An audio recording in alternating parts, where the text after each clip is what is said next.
It's innovation, but it doesn't mean rocket science, right? We took it out of the leaf of Korean barbecue restaurants in Singapore. So we took it from the F&B world and we're like, oh, okay, why not?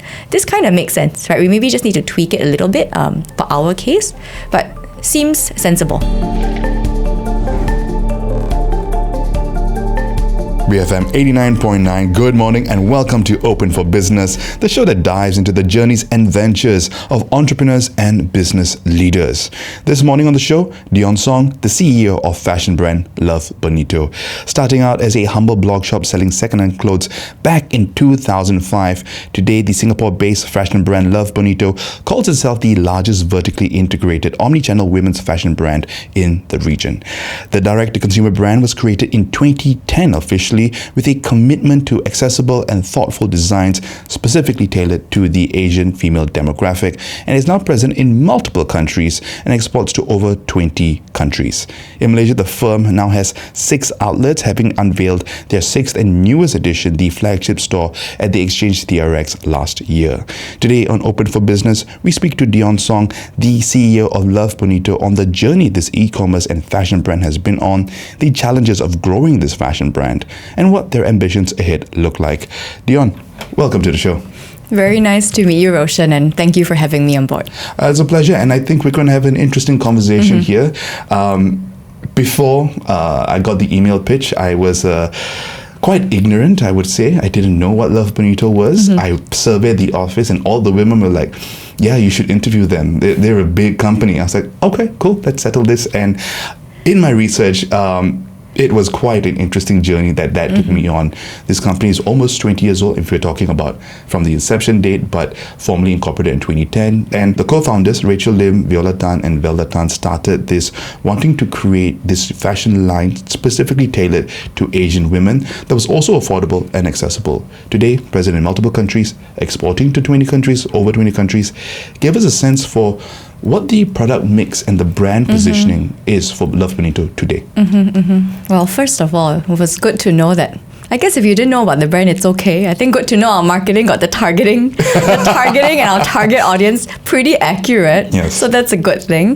But yeah, I think just to share, right, sort of broadly just who we are in terms of product positioning, a little bit of the story and the genesis, Please. right? So when the founders first started, of course, from even Bonito Chico days, right, it was really around sort of more reselling, right, from the passion, from a point of view where, it's really the passion also for fashion, right, really reselling to our communities, right, clothing, and they were buying it from Bangkok back then, right? But then it got to a point where they realized that, hey, right, end of the day when it comes to fashion, apart from the style, the issue that customers always face is the fit. Right? Can we ensure the fit, and of course number 2, the quality is as consistent as can be?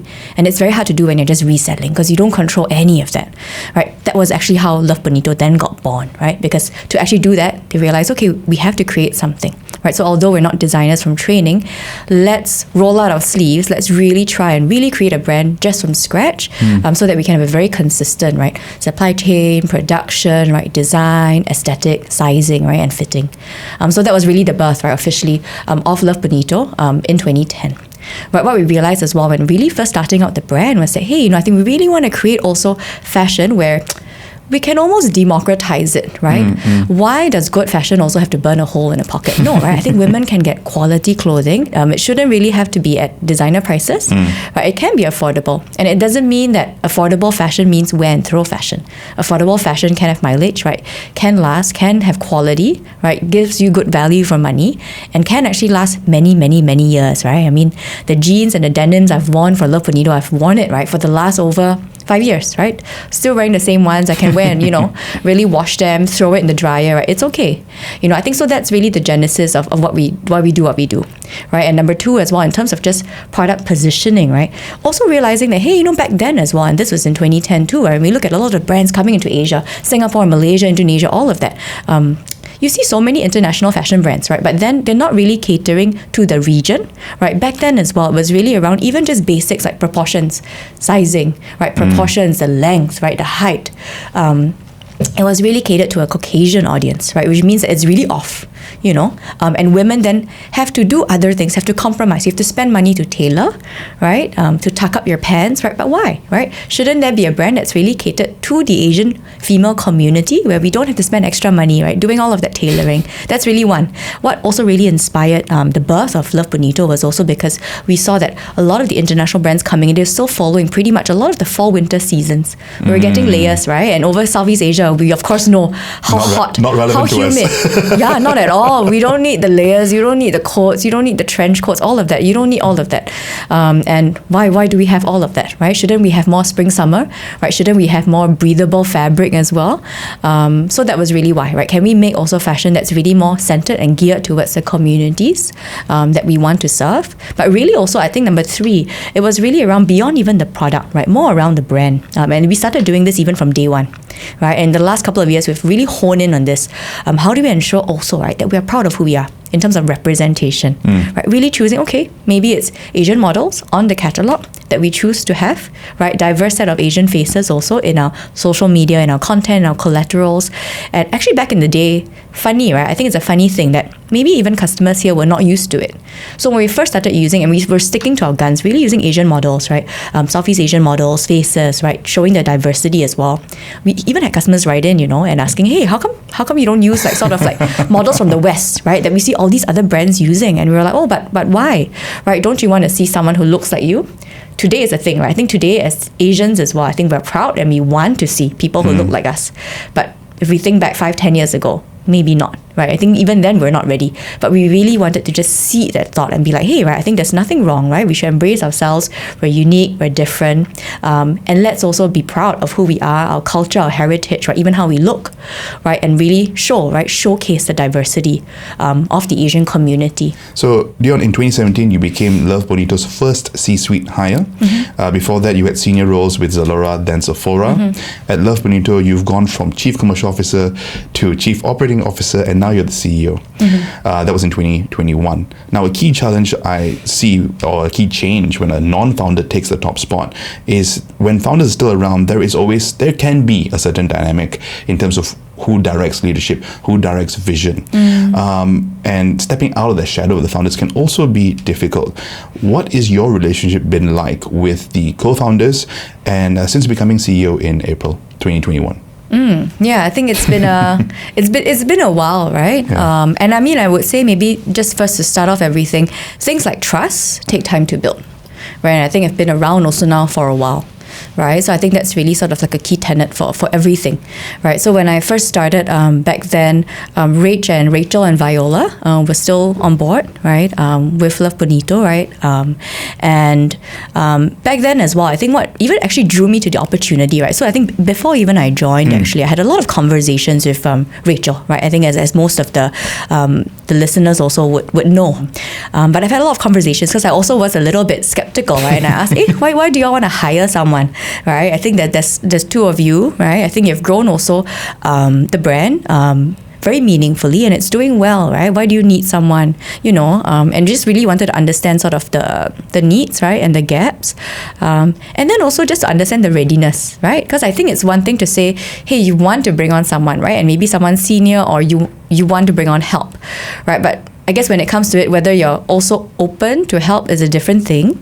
But then through my conversations with Rach, and also really why I joined, right? I think I found, and after being in the startup scene also for a while actually, right? I think I found my conversation and her she was very, very authentic, very real, right? And she was just very clear and upfront around like what she didn't know, right? And what she wanted help with. Yeah, and I was like, oh, it takes a lot of courage and a lot of humility, right? To actually just tell someone like, oh, I'm not good at this, right? And I just really want help in this, right? And I don't have the answer. And, what do you think? So I think with that already, I think it showed a lot of humility and a lot of openness, right? And a lot of self-awareness, firstly. And I was like, okay, I think, maybe it's interesting, right? Then, of course, it's for me to see, hey, actually, can I actually genuinely, truly actually also fill up the gap that you need, right? And if yes, and I have the confidence that I can do it, then, it could be something interesting, right? So we sort of went through that conversation and we spoke for at least close to 7 months before I joined. Yeah. So she and I just met quite a lot of times. We were just discussing different scenarios. I came into the office also a couple of times to meet with the teams and just really wanted to get a true sense of like the vibes and the team. And I think as I shared as well, also after speaking actually with all of the team leads, and I took the time to speak with each of them because I wanted a really good sense, a concrete sense of, also truly can I help, right? And am I able to problem solve for these areas, because I also don't want them to look at me as if like the answer, right, to solving everything, which is also a bit maybe too much as well, right? And I don't want to overpromise as well. So I think that conversation really did help at the start. And then we went through actually even deeper conversations, even before I joined, right? I think there were a couple of areas we were talking about, branding, direction, and I was like, hey, right, if I join, really like, will you be comfortable even for me to suggest changes to these and these, right? A, B, C, D. And we actually concretely talked about it and we listed it down. So that really helped. Then when I joined, of course, after joining, and honestly, I think trust takes time, respect takes time, right? And I think more than anything, camaraderie and comfort, takes time, right? It's a new person, right, that you're working with. Of course, you both take time to get used to each other. And that took a while, I think we took probably a year and a half. Wow. I think we took a year and a half for me to say that, not that a year and a half was tragic and terrible, not really that. No, it wasn't that, just to put it very clearly. But I think a year and a half to really get into the rhythm of like, is really smooth, right? And it's a good wave, right? And it's really smooth, like it's yin, it's yang, right? And we know really how to work with each other very, very well, right? And of course, I think as you sort of asked as well, it takes a while also to sort of find that footing also, right? Even for her, right, to be very honest as well, right? As a founder who's been running a business for a very long time, suddenly you have someone new coming in, taking up certain pieces of the puzzle as well, right? Where do you sort of come in, right? Where do you move out, right? And how do we then build that rapport as well, right, with the teams. Yeah, so it took a while. I think it took time, but today I think we have a very good rhythm, right? I think that trust also that, hey, I think you sort of work on these areas as well, right? And today Rachel's really working on, of course, everyone knows her as well, a very influential personality, right, in the region. She does everything for the ambassadorship side of things, right? In terms of content creating, she does that as well, right? Whether it's for Love Bonito, right, or for herself as well, because that ladders back to the brand, right? And then contributing and working with our fashion design team with mood boards, with inspirations, with designs, and so on, right? So these are the parts that then we come together, right? So then when it comes to a lot of the design elements and so on, then, it's full trust, right? I also fully trust, right? That, hey, I think she and the team are doing a brilliant job about that. How do I complement that, right, from other areas as well?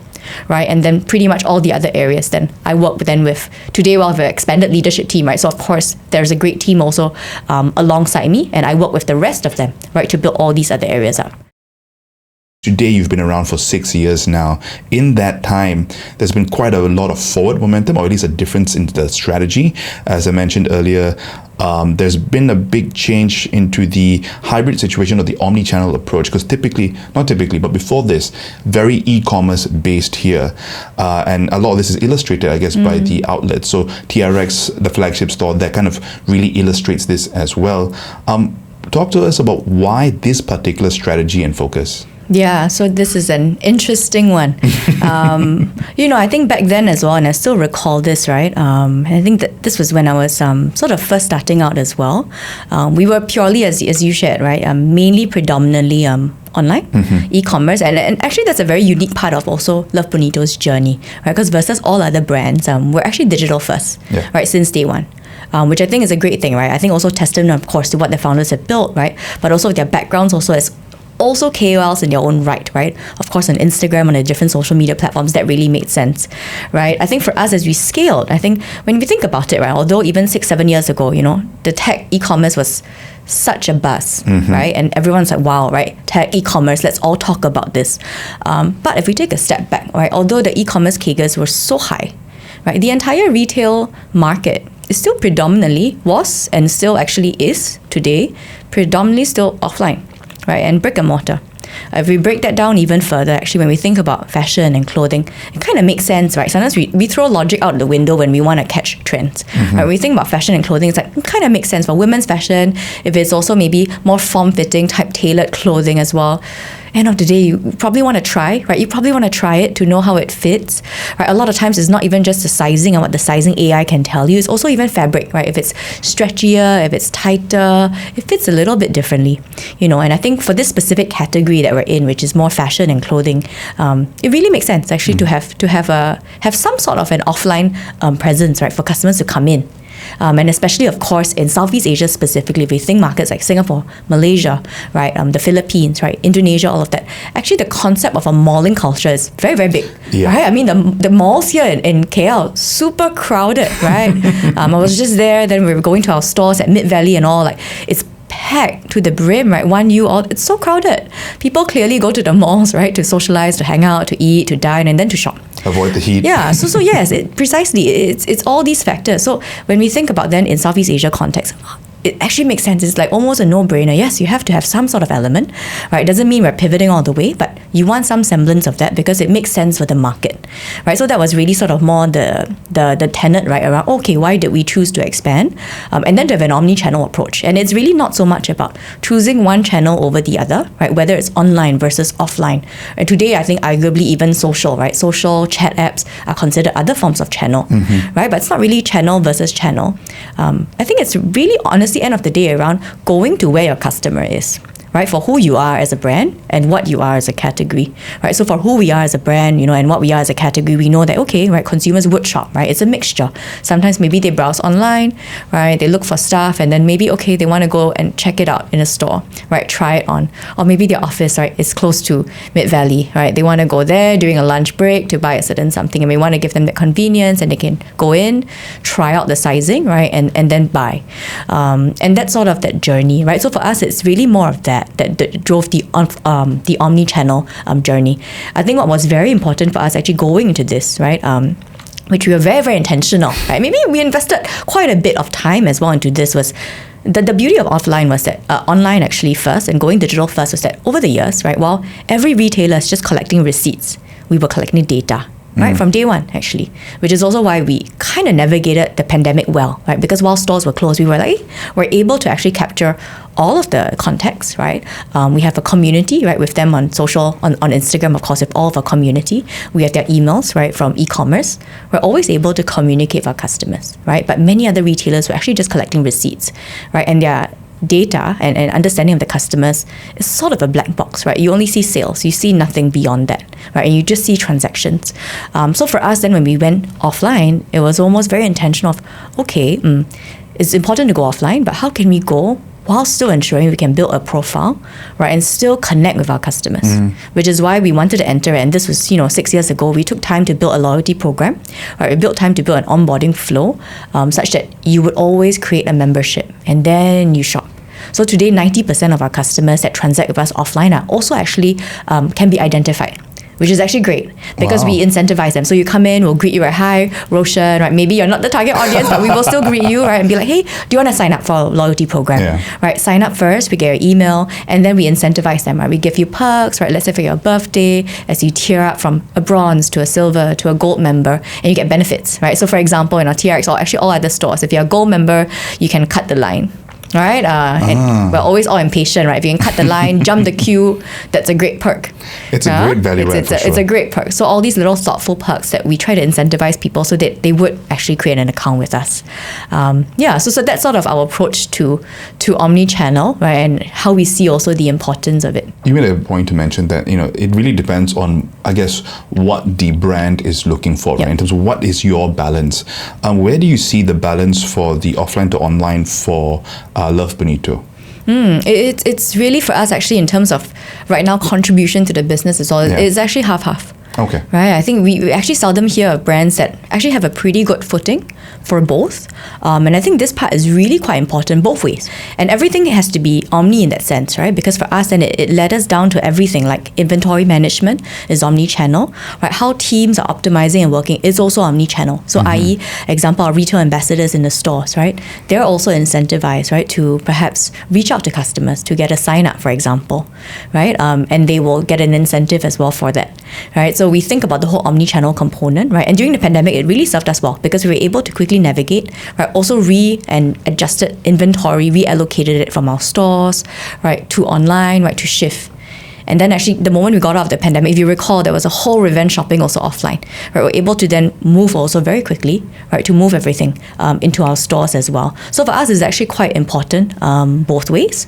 And we see the value of that, right? I think what's maybe I would love to share as well, as we went into offline spaces, I think for me especially, what was very, very important was that, hey, when we open stores, right, let's not do a cookie cutter, run off the mill, like store, like offline store, right? That every other, that every other brand is doing, right? The offline experience should also still be thoughtful and can also still be unique, right? And can also be innovative, right? Okay. It doesn't mean e-commerce and online and tech is innovation, right? So what I mean over here is when we first opened our first store, we made it a point, right? Being, of course, a female-centric brand, we're like, hey, let's think of all the pain points, right, for a woman shopping. One of them, quite interestingly, I'm not sure if you agree or not, is that a lot of times when you're shopping, if you're shopping with a partner, maybe boyfriend, husband, right, weekend and so on, you bring them along, right, they're blackface in a corner, everyone gets impatient, right, and then you have to leave and you're shopping earlier. So what we wanted to do, we had little chairs and little zones, which you see also in TRX, right, almost like a boyfriend corner, partner corner, right, or kid corner, that they can sit there, be on their phone, right, play some games, chill, the women can then shop. And then actually their shopping time is not interrupted. So they continue browsing and browsing and browsing. So that was actually one insight that we did. But it's of course very specific to us, being a female brand, right? Another insight that we saw as well was, hey, a lot of times also, if it's very crowded sometimes, customers end up stuck at the fitting room queue. And why, right? Because it's such a terrible experience. They could spend time on the shop floor. And because Southeast Asia, again, is full of malls versus street stores, actually they could go out of the store, have a cup of coffee, a tea, and then come back when the room is ready. So that's why we introduced a fitting room queue system, right? So it's a way of like, you can leave your number, right? You can scan the code, right? We will text you when your room is ready. Yeah, and then you can have a better experience and walk around and browse. So those are just some examples. It's maybe very unique to us, right? I think you wouldn't do it, of course, also if it's not so crowded, for example, right? So very specific. And for that one, again, it's innovation, but it doesn't mean rocket science, right? And honestly, I think we took it out. Still recall that we took it out of the leaf of like Korean barbecue restaurants in like Singapore, right? You leave your number there, right? Then they tell you and they beep you when the table is ready. So we took it from the F&B world and we're like, oh, okay, why not? This kind of makes sense, right? We maybe just need to tweak it a little bit for our case, but seems sensible. Right, a third one, and it's more around spatial design. We try to ensure also in stores where we are near sort of like family catchments, and because a lot of our customers, maybe if they're living there, and being our customers especially, maybe they're also mothers, right? So they have maybe their prams, their trolleys, right, and kids. So we also ensure that, okay, even though we're sort of like kind of quite affordable fashion as well, right? But a lot of times maybe the stores are a little bit more dense. We wanted to ensure there's enough space for the mothers to push their prams through the shop floor. And then in the fitting rooms, we'll have little hooks, right, where it's a shorter hook where the kids can kind of play, right? It's almost like, oh, mommy and me, right? We play along because maybe the kids are inside trying and changing with their moms.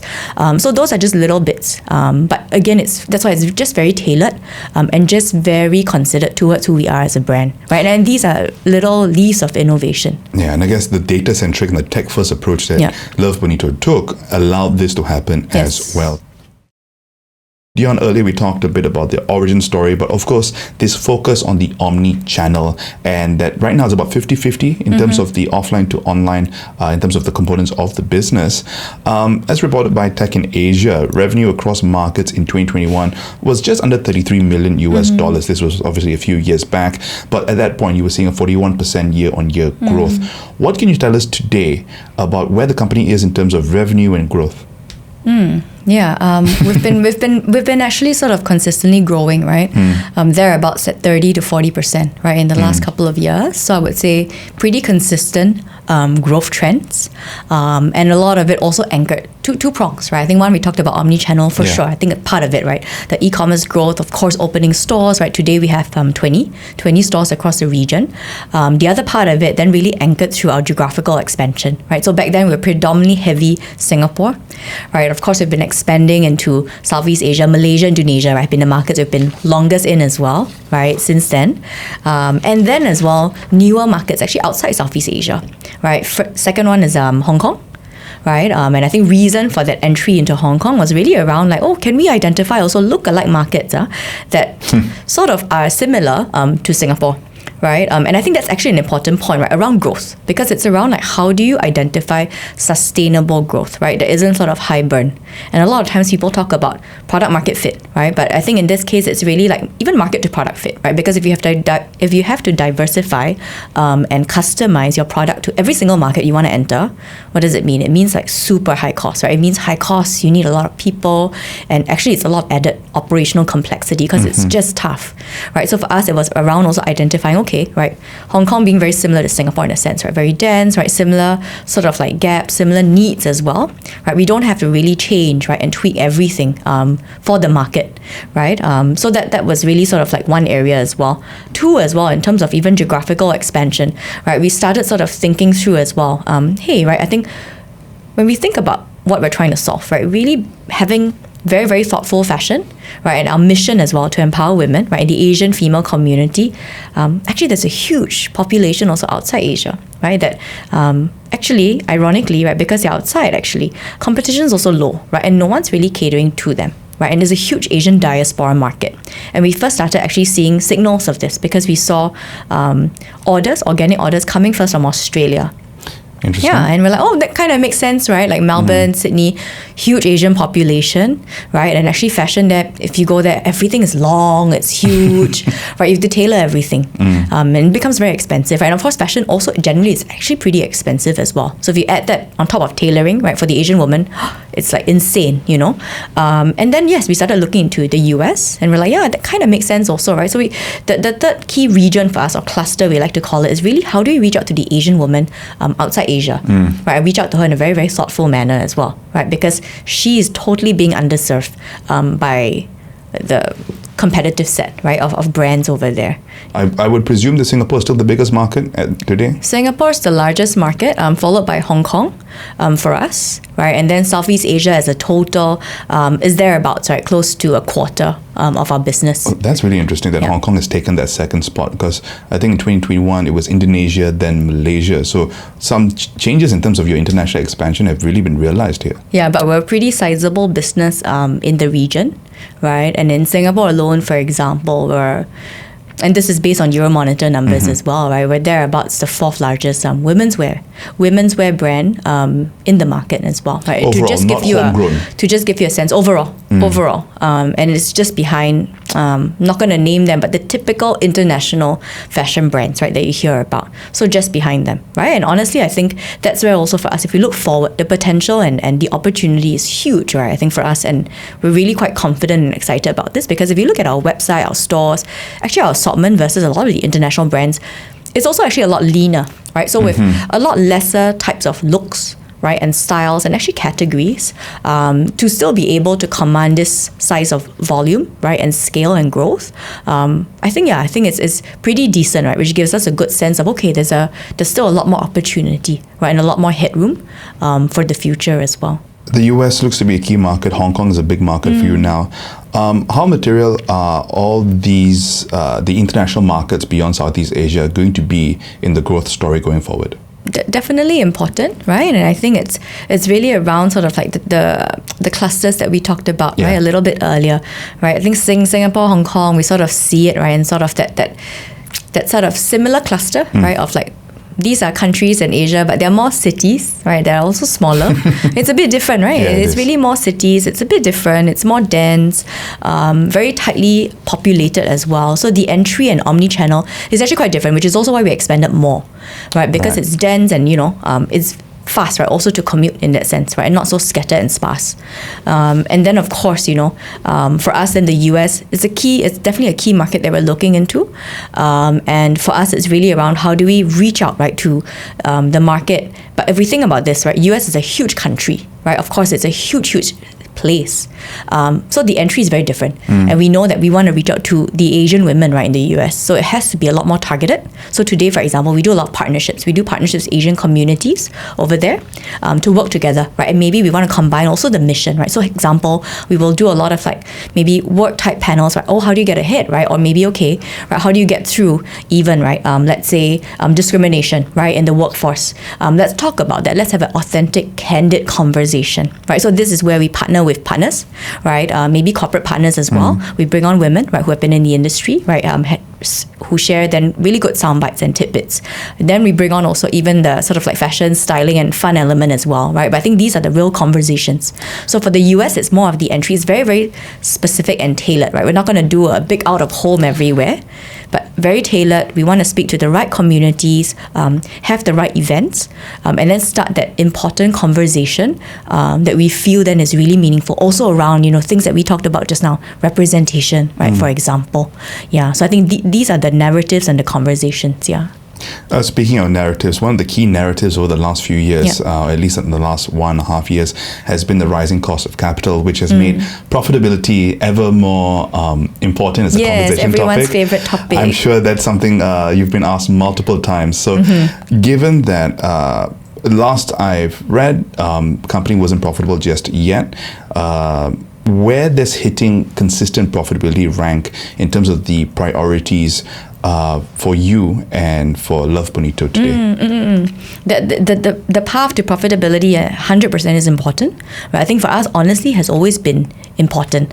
Right? I think this whole conversation also around profitability, I mean, end of the day, I think maybe different strokes for different businesses, right? But I think where it's getting to and the priorities across the startup industry, honestly, I think it's like one of those things. It's almost like a no-brainer, right? Yes, it's important. We all have to run sustainable businesses end of the day, right? It's not too different from like the past, and of course it should be.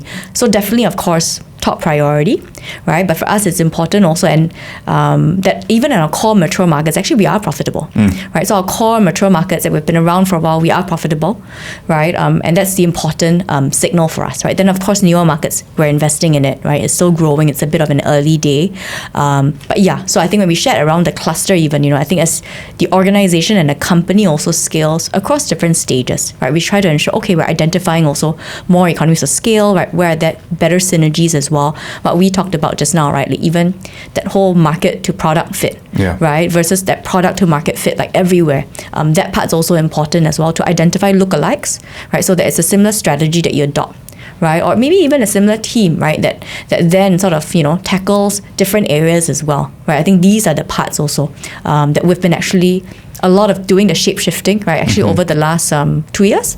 But I think broadly when we think about growth, yes, I think gone are the days, of course, I think with the notion of growth at all costs, right? It's really around thoughtful, considered, and sustainable growth, right? And I think for consumer brands actually and consumer businesses like us, right, that are maybe not a super app, right? And a tech app platform where it's let's really growth at all costs to dominate the entirety of the market, right? Where when it comes to consumer goods, brands and fashion, it's never going to be the case, right? So I think you have to run definitely a sustainable, profitable business. Yeah. Is there any, so your mature markets operating profitability, it's where you're investing in that are still running in the negative. Yes, and an interesting tidbit, and I know you love some of your numbers as well. But yeah, I think even for us, right, when we think about, offline, right, brick and mortar, right, and sometimes people are like, investors get a little bit scared. They're like, why do you want to invest offline, And for us, actually, stores that we invest in, they're all profitable, right? Every single store is a profitable engine, right? On a, it's operating profitably, right? Sort of like at the 20%, right? At least 20% profit margin mark, right? Every store. And they have to pay back, right? And they pay back, right? Sort of within that sort of like 12 to 13 months, right? So I think these are actually important parts, because sometimes when people think, and maybe online only brands, when they go sort of offline, they think of offline as like, showroom model, right? Let's do it buzzy, let's do it activation, let's do pop-up, like let's do it experiential. That's when it gets expensive, right? For online and digitally native, like maybe D2C brands, right? Because you kind of throw that notion of like, it should bring back something. It should bring back $1. Because it should, right? Every dollar you put in, yes, I think has to come back.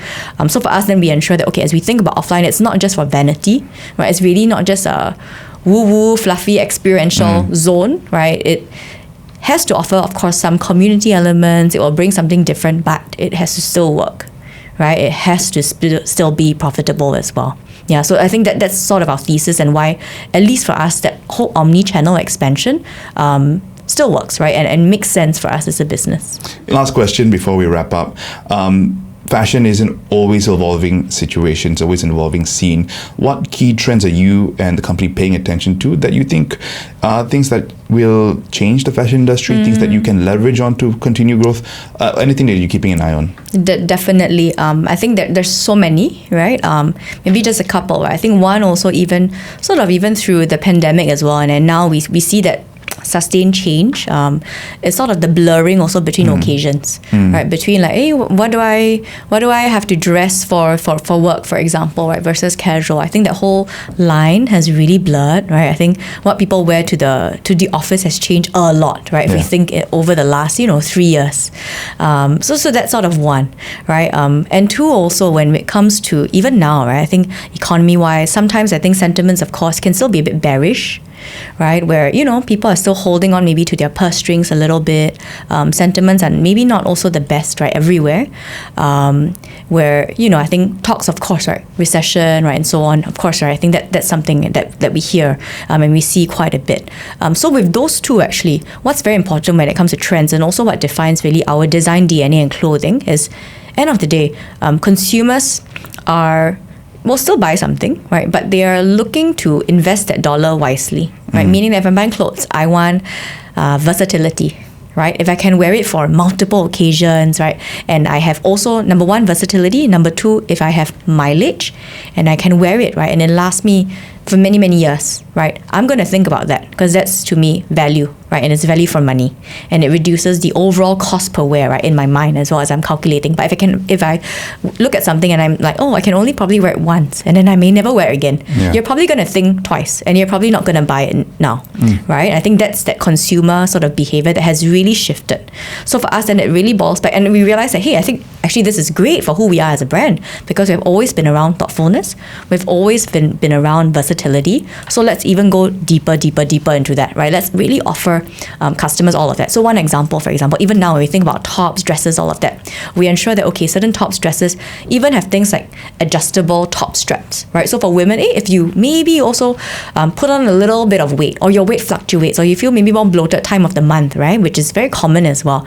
You adjust it, it fits better, right? It gives you versatility, right? Or we think about things like, okay, right, maybe these silhouettes of the dresses, it can be also maternity friendly. Doesn't mean it's a maternity dress, no, but it's maternity friendly because of the silhouette, right? And we can style it in different ways, right? And we can maybe also advertise these pieces to women who are also going through pregnancy, right? Because for them, it's no longer thinking about, oh, I'm pregnant, I need to buy this, right? Which I'm thinking about cost because it's expensive, right? And I'll never wear it again, right? Versus, hey, this is a piece I can wear now. I can also wear next time, right, in the next year.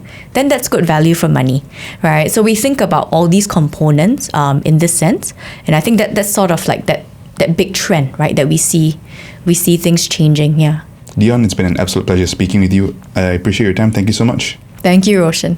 Folks, I was speaking with Dione Song. She's the CEO of fashion brand Love Bonito. If you missed any part of this conversation, you can catch the full podcast on the BFM app or bfm.my. Our shows are also available on Apple Podcasts, Spotify, and other podcast players. Just look up Open for Business.